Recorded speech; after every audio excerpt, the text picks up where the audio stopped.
Salut à toutes et à tous, j'espère que vous allez bien. Aujourd'hui on se retrouve pour une nouvelle vidéo et ça fait très longtemps que je suis pas retournée devant cette caméra, tout simplement parce que j'ai été bien occupée ces dernières semaines et j'en suis désolée, j'étais pas très active sur ma chaîne YouTube, mais là je reviens avec une nouvelle vidéo, un nouveau concept qui va sans doute vous plaire, puisque aujourd'hui on va regarder mes anciennes vidéos YouTube, les premières en tout cas que j'ai publiées il y a quelques années quand j'ai commencé cette chaîne. Je me souviens plus exactement de l'époque à laquelle je l'ai créée, il me semble que j'étais au lycée. Et donc on va juste regarder les premières vidéos que j'ai pu publier sur cette chaîne.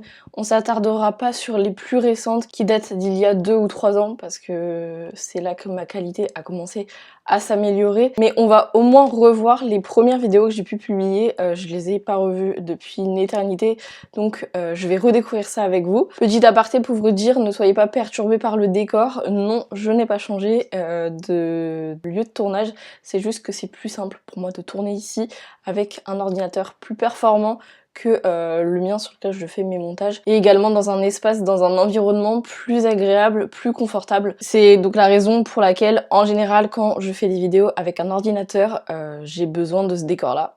Je suis dans ce décor là pour les tourner. Donc nous voilà sur ma chaîne YouTube. Comme vous pouvez le voir, il y a beaucoup de vidéos qui ont été publiées, donc parmi les plus récentes, celle-là, on n'y réagira pas, évidemment, comme je vous le disais, parce que c'est inutile, et que niveau qualité d'enregistrement, il n'y a pas grand-chose à dire, bon, même si quelques détails me chiffonnent un peu, mais bon, c'était les prémices de ma chaîne YouTube, et on va s'attarder plutôt sur celle-ci, voilà, les premières vidéos YouTube que j'ai pu sortir. Et on va les regarder, on va commencer par celle sur Drago Malfoy, parce qu'elle a très bien marché. Je suis très étonnée d'ailleurs de ces chiffres, franchement je me souvenais pas que j'avais rencontré un tel succès. Donc on a la petite intro de ma chaîne YouTube. Elle est vraiment éclatée, hein, oui, ne vous en étonnez pas pour ceux qui débarquent tout juste. Oh là. Oh là là, ah oui, j'étais pas prête à ce que je débarque aussi vite à la caméra, aussi près surtout. Je me souviens qu'à l'époque, je crois que je tournais avec un petit appareil photo et j'avais tendance à beaucoup rapprocher la caméra, mais faut doser là, franchement, parce que vraiment, j'ai été très surprise de me voir aussi près de la caméra. Et à l'époque, j'avais commencé à faire un petit décor Harry Potter, comme vous voyez, il a beaucoup évolué depuis, hein. Si vous avez vu mes dernières vidéos, il a énormément changé. Et par contre, oui, ce que je remarque effectivement, c'est la coupe de cheveux qui n'allait pas. Faut savoir qu'à cette époque, j'étais exactement comme Harry. Ça veut dire que j'avais beau coiffer mes cheveux de toutes les façons possibles, et ils étaient incoiffables malgré tout, donc bon, ça a été très compliqué de faire avec les commentaires à l'époque, mais ça malheureusement, je pouvais pas l'améliorer. Globalement, je suppose que dans toute la vidéo, je parle de Drago Malfoy. Et je suis très surprise quand même du succès que cette vidéo a eu, parce que oui, c'est juste une vidéo classique. Il me semble que j'en ai fait plusieurs en plus sur cette thématique. Donc bon, visiblement, les gens ont préféré celle sur Drago Malfoy. Ce que je comprends totalement, parce que c'est un très bon personnage. On va ensuite aller regarder un des 2 sketchs que j'avais fait à l'époque où j'opposais Serpentard versus Gryffondor et Poufsouffle contre Serre d'Aigle. Je faisais des petits sketchs humoristiques, j'avais écrit les petites punchlines sur chaque réplique en fait que je jouais sur mon téléphone et je les récitais devant la caméra. Je sais pas ce que ça donne si je revois la vidéo après autant de temps. J'ai carrément le droit à une pub avant la vidéo, d'accord. Vraiment cette intro, je la trouve jolie mais très longue en fait, et inutile. À l'époque j'avais basé ma chaîne essentiellement sur Harry Potter en fait, donc je suis pas surprise de retrouver le générique avant chaque vidéo. Ah, le cadrage est un peu mieux là, on peut quand même applaudir. On est un peu moins trauma quand on lance la vidéo. Et on peut voir un peu mieux le décor derrière qui était vraiment très moindre. Ah, je rigolais du fait justement, attendez, j'ai pas écouté parce que j'étais concentrée sur le décor. Vous pouvez le remarquer aujourd'hui, j'ai reculé ma caméra, oui c'est une grande première pour moi. Voilà, je filmerai plus ma gueule de près mais de loin, comme ça vous évitera un traumatisme à chaque fois que vous viendrez sur ma vidéo. J'en profite. Ça me fait rire parce que j'ai fait vraiment une touche d'humour, j'avais conscience de ce problème donc j'avais reculé ma caméra à l'époque, ça va, il m'a fallu que quelques vidéos pour m'en rendre compte. Donc bon, on me pardonne largement je pense. Serpentard représente la détermination. Gryffondor n'accueille dans sa maison que les plus courageux. Si tu veux apprendre la magie noire, Viens, Serpentard. Dans ma maison, on est à Gryffondor de père en fils et de mère en fille. Contrairement à Gryffondor, Serpentard a formé les plus grands sorciers du monde. Les plus grands sorciers du monde? Si on parle essentiellement des mages noirs, je suis d'accord. Les Gryffondors se vantent d'être courageux et de représenter le bien. Encore une preuve de leur stupidité. On devrait interdire l'existence de la maison Serpentard et détériore l'image de Poudlard. Peut-être. En gros là, j'ai utilisé essentiellement des clichés en fait pour un peu démonter chaque maison. Et bah, je comprends que ça ait bien marché, en vrai ça reste drôle, c'est toujours amusant. Et je crois que j'avais fait la même chose version Serre d'Aigle et Poufsouffle. Donc on va aller regarder ça, la vidéo est un peu plus longue. J'ai encore le droit à une pub avant la vidéo, j'ai pas compris. Pourtant mes vidéos, je vous l'assure, ne sont pas monétisées. On va skipper un peu le début. Bon, en gros là je refais un petit disclaimer pour prévenir que voilà, je vais utiliser des préjugés contre les maisons, mais que évidemment ça reflète pas ma pensée. Bon, on est tous au courant évidemment, on se doute bien dans ce genre de vidéo que on utilise essentiellement des clichés sur les maisons pour construire ce genre de dialogue. Petit problème technique, ma caméra n'a plus de batterie. Ah. Je sais pas si vous pouvez le... D'accord. Ok. Je sais pas pourquoi je le précise, je sais pas ce que ça fout là. C'est pour ça que la vidéo est plus longue, mais j'espère juste que je mets pas une éternité à raconter ma vie. Bah si, visiblement. D'accord. En fait là je racontais juste les problèmes techniques que j'avais rencontrés pendant le tournage de la vidéo, mais c'est vraiment pas utile de le préciser. Je pense que j'aurais dû juste l'enlever du montage. Parce que j'ai tourné vraiment avec mon téléphone et pas avec mon appareil photo les dialogues. Mais encore une fois, pourquoi le spécifier au début? Je sais pas pourquoi je raconte ma vie pendant autant de temps, vraiment. Attendez, j'ai eu du mal à trouver le début de la vidéo là. Tout le monde sait que les plus intelligents vont à Serre d'Aigle, mais ils ont beau être travailleurs, aucun des plus grands sorciers dans le monde de la sorcellerie n'est passé par leur maison. Dommage. Tous ceux qui vont à Poufsouffle sont des cancres, c'est bien connu. Newt Scamander a étudié à Poufsouffle. Vous savez qui, vous, les Serre d'Aigle? Poufsouffle? Ça existe encore? Je pensais qu'ils étaient tellement feignants que Poudlard avait retiré cette maison. Les Serre d'Aigle passent leur temps à se vanter qu'ils sont les meilleurs. Et après, on nous dit qu'ils travaillent. N'importe quoi. Prétentieux? Les Poufsous sont juste jaloux de notre réussite et de nos bonnes notes. Ok, bah globalement c'est un peu la même chose que la vidéo sur Serpentard versus Gryffondor. J'ai pas grand chose à dire de plus, je pense. J'ai fait quelques autres vidéos un peu sympas. Ah, je me souviens qu'à l'époque j'étais vraiment fascinée par les légendes urbaines japonaises et j'avais tourné pareil un genre de sketch sur ces légendes. Ah, l'introduction a changé. C'est sympa, dis donc.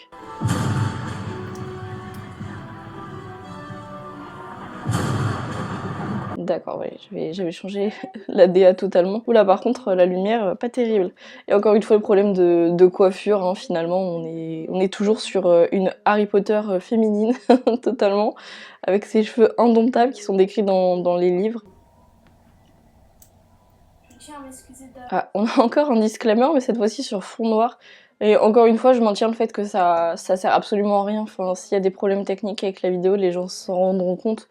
Et au pire, on le précise en description ou vite fait dans un petit aparté écrit, quoi. Mais c'est vraiment inutile d'en parler aussi longtemps. Et surtout, ça fait durer plus longtemps la vidéo. On a juste envie de zapper, quoi.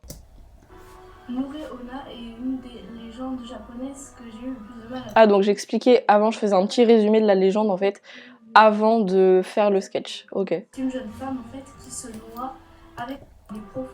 La troisième fois cette semaine. Ah oui, effectivement, l'incrustation est pas terrible. Des hallucinations? Non, toujours pas. C'est quand même inquiétant que tu vois sans cesse, au même endroit, une femme et son enfant qui se noient. Tu sais très bien que ce genre de vision n'est pas normal pour une sorcière. Ah bah c'est bon, ils sont partis. Pas terrible. Franchement, je vous en ai vu à ma tête ce que j'en pensais, c'est pas bon, c'est pas fou quoi.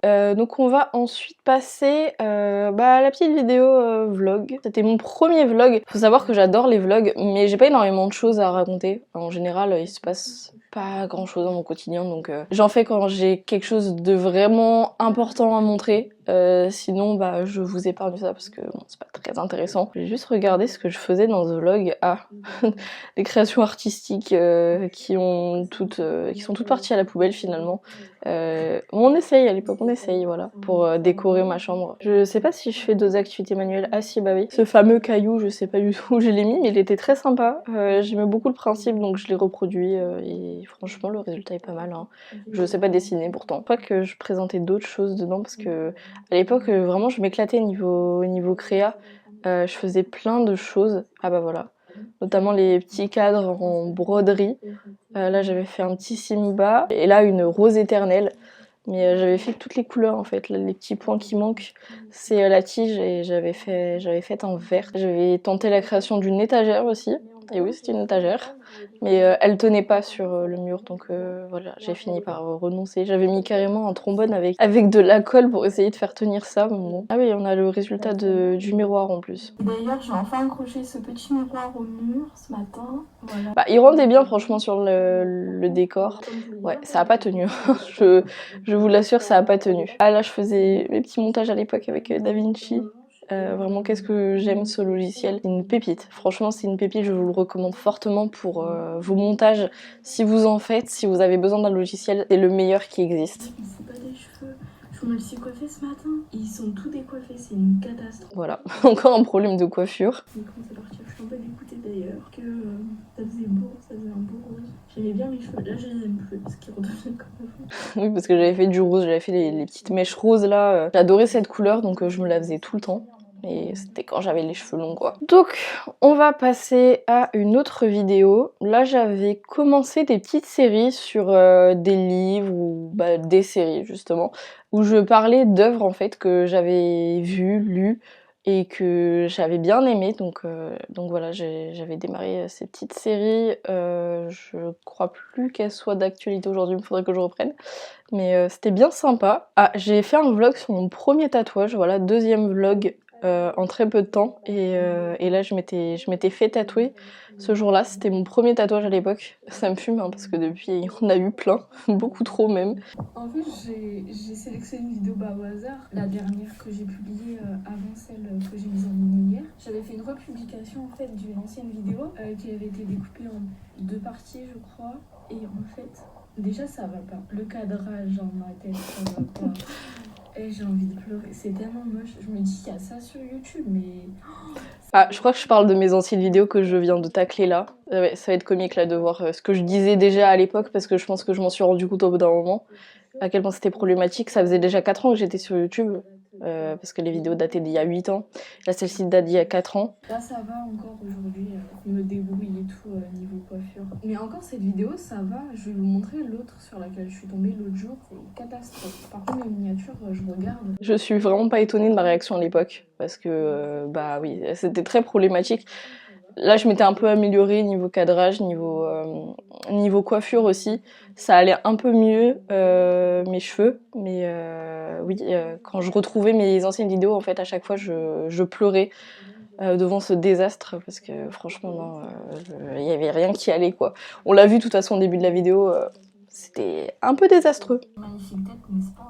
On a dévié un peu du sujet, mais voilà. C'est pour éviter de vous montrer cette horreur, en fait. Comme la vidéo dont je vous parlais. C'est si violent. Pardon, mais j'ai du mal à cautionner ma tête, en fait. La pire, c'est pas celle-là, c'est... Je crois celle-là, ouais. Ah, bah c'est celle qu'on vient de voir. On en trop de l'époque, franchement. Ça me fume quand je me clash. Non, en vrai, c'était un peu stylé. Hein.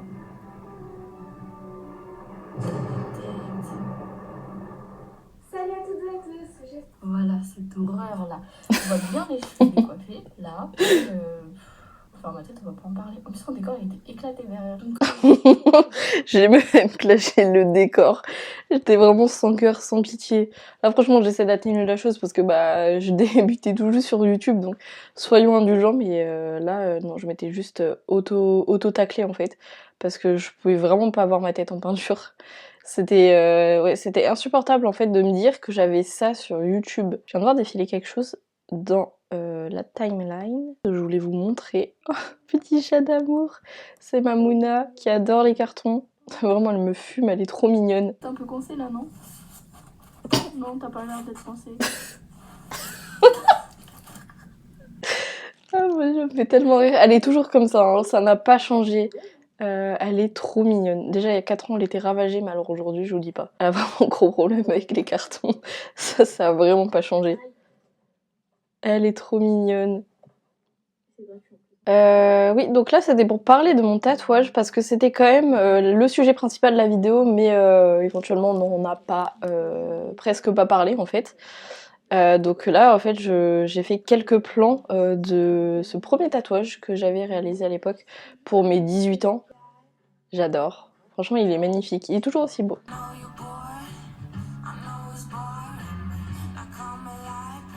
Voilà pour cette vidéo qui était bien sympathique. Franchement, après les premières auxquelles on a eu le droit là au début de la vidéo, ça fait du bien de retrouver une vidéo un peu mieux cadrée. Hein. Et ensuite, on a pas mal d'autres vidéos. Ah, j'avais refait un sketch Poufsouffle versus Serpentard. Très curieuse de voir ce que ça donne. Parce que ça faisait quand même 4 ans que j'avais fait les derniers sketchs sur ces maisons. J'avais opposé là mes 2 maisons préférées. Donc aujourd'hui on se retrouve pour affronter mes 2 maisons qui sont donc Poufsouffle, ma maison principale, et ma deuxième maison. Ça fait plaisir de retrouver Poudlard, j'ai hâte de retourner travailler. Encore une année avec des gros nazes, génial. Ah, si seulement les gens pouvaient être plus détendus. J'aurais pas l'impression d'assister à un enterrement tous les jours. Ça fait regarder nos emplois du temps. C'est déprimant, on a cours toute la matinée. On n'est pas ici pour se prélasser, on est là pour étudier et espérer faire quelque chose de nos vies plus tard. Il y en a qui s'en préoccupent plus que d'autres visiblement. Cette année, on se décourage pas, j'échouerai pas à mes examens. Allez, cette année, on s'autorise que quelques cours séchés par semaine. J'adore vraiment, c'est essentiellement des clichés aussi. Mais franchement, non, j'aime beaucoup. On a quoi d'autre J'ai continué ma petite série sur mes livres. Là maintenant, j'évite d'en parler séparément parce que sinon les vidéos seraient trop courtes. Donc je les ai toutes rassemblées, mais à l'époque, voilà, je faisais des vidéos sur chacun des livres qui me plaisaient. J'avais refait aussi sur des séries. Ok, donc là en fait on avait acheté avec mon père des grandes étagères pour que je puisse mettre toute ma collection dedans, si j'ai bien compris. Parce qu'il me semble que j'avais pas du tout ça à l'époque. Donc voilà mon petit papa qui monte les étagères avec moi. Je préfère vous faire une voix off pour vous expliquer un peu comment ça s'est passé. Donc on a monté avec mon père les étagères, ça a été très long et très épuisant parce que y avait, comme je vous le disais, 2 bibliothèques, 2 grandes bibliothèques de 2 mètres de haut à monter. Je me suis simplement occupée de la partie... Je suis vraiment inutile. On peut vraiment voir à la caméra à l'écran que je suis juste là. Voilà, je suis là. C'est déjà bien. Je suis juste là pour filmer. Surtout que les bibliothèques Ikea en soi, c'est pas compliqué à monter. Donc franchement, c'est largement faisable. Après, mon père s'occupe de toute la partie technique. Pour le reste, franchement, mettre les étagères, tout ça, c'est pas trop compliqué. Je sais pas si c'est moi qui l'ai fait. On avait tout décalé pour que ça rentre parfaitement et en fait, ça a rentré nickel. Ah oui, quand même, j'ai quand même mis les étagères. Vous voyez, je participe. C'est bien. Donc là, on va avoir un petit peu l'évolution de mes étagères, comment j'ai tout aménagé. Franchement, depuis, il y a énormément d'autres choses qui se sont rajoutées, mais j'en avais déjà beaucoup à l'époque, de ce que je vois, de l'aperçu que j'ai là. Non, franchement, j'avais vraiment pas grand-chose, ça me choque. Quand je vois mes étagères actuelles qui débordent limite de pop, de Disney, Harry Potter. Mais vraiment quand je fais la comparaison avec mes étagères là que je vois dans le rendu de cette vidéo, ça n'a rien à voir, mais alors rien du tout.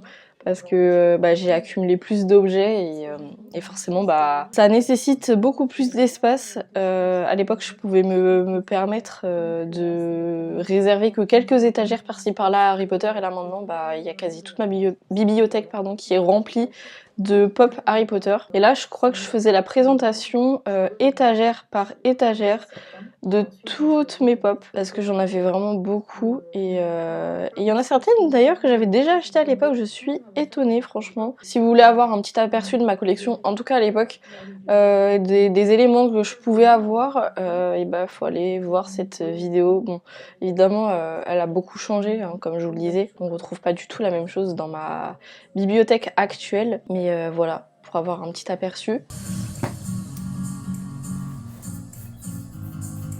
Vous aviez donc tout ce qui est Harry Potter, les pop Disney, ça aussi ça a bien changé parce que j'en ai beaucoup plus actuellement et je pouvais me permettre de mettre même d'autres univers sur ces étagères là. Vraiment j'ai concentré essentiellement ma collection sur Harry Potter et Disney dans ces 2 bibliothèques là parce que j'en ai vraiment énormément. C'est celle que j'ai le plus quoi. Donc ensuite on a une petite vidéo Lego. C'était le premier Lego que je montais et le seul en fait de ma collection. On a quelques autres vidéos filmées face cam dans une qualité qui a l'air beaucoup mieux que mes premières vidéos. Je voudrais voir le résultat un peu. du cadrage. J'avoue que là c'est un peu mieux, même si bon c'est pas très bien cadré non plus, mais c'est beaucoup mieux en tout cas que les premières vidéos, vous pouvez le voir. C'est beaucoup plus agréable de regarder les vidéos de cette époque-là en tout cas que mes premières où vraiment c'était centré que sur mon visage, on voyait que ma grosse tête là. Et là je déballais en gros le calendrier Ciné Réplica Harry Potter de l'époque. Il faut savoir que c'est un calendrier de l'Avent que j'achète chaque année et franchement j'adore les produits parce que c'est que des produits de papeterie. Je montre rapidement un peu l'ouverture du calendrier parce que j'ai pas envie de m'attarder dessus, voilà, bon, c'est pas plus intéressant que ça.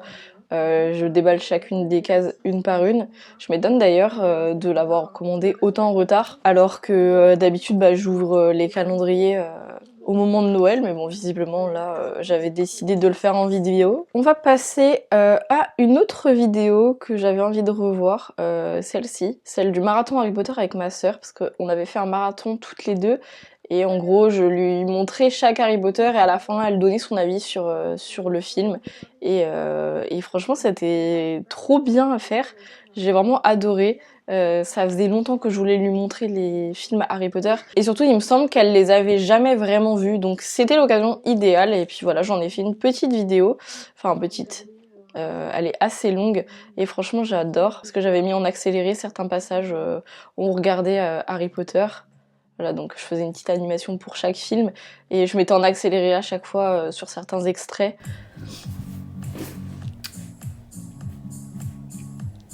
Donc là on nous voit regarder attentivement le premier film et ensuite voilà on avait ma sœur qui donnait son avis à la fin du film. Donc on faisait ça pour chaque Harry Potter en fait. Mais j'avoue que j'aime beaucoup la DA de cette vidéo parce que je fais des petites animations en fait voilà comme ça à chaque film Harry Potter et je trouve ça vraiment sympa. Et ma sœur elle avait revêtu un petit pull de sa maison pour le visionnage du deuxième film, parce qu'elle est Gryffondor. Donc bref, on va s'arrêter là-dessus pour cette vidéo, et je pense qu'on va également s'arrêter là pour la vidéo, parce que je pense qu'on a fait un peu le tour. Là on arrive vraiment à des vidéos qui datent d'il y a pas très longtemps, donc il n'y a pas grand chose à redire, sauf si vous voulez un deuxième épisode sur mes vidéos plus récentes. Je pense pas que ce soit utile malgré tout de faire un petit récapitulatif de ces vidéos parce que pour l'instant elles sont encore trop récentes pour être vraiment commentées, et elles ressemblent plus ou moins aux vidéos que je tourne actuellement, niveau qualité, cadrage, son. Donc je crois que les vidéos qui suivent sont pas terribles niveau son, mais ça s'améliorera assez rapidement, donc j'ai pas besoin de commenter celle-ci. En tout cas c'était sympa voilà, de faire un petit tour d'horizon de mes anciennes vidéos YouTube avec vous. Ça m'a fait très plaisir de déterrer un peu ces vidéos à l'ancienne, même si elles datent d'il y a plusieurs années maintenant et que je suis pas très satisfaite de leur qualité. J'ai fait beaucoup de tri sur ma chaîne, j'ai gardé essentiellement les principales, mais ça reste voilà l'ADN de ma chaîne. J'ai commencé comme tout le monde et je suis quand même très contente que ces vidéos existent. Donc voilà, si vous étiez curieux de découvrir un peu mes premières vidéos, ou si vous étiez là à l'époque et que vous vouliez simplement les revoir à travers cette vidéo, c'est chose faite désormais. Donc moi en attendant, je vous embrasse tous très fort, je vous retrouve très vite, le plus vite possible, c'est promis. Cette fois-ci je vous laisse pas sans nouvelles pendant une éternité pour une nouvelle vidéo YouTube, et voilà quoi. Salut!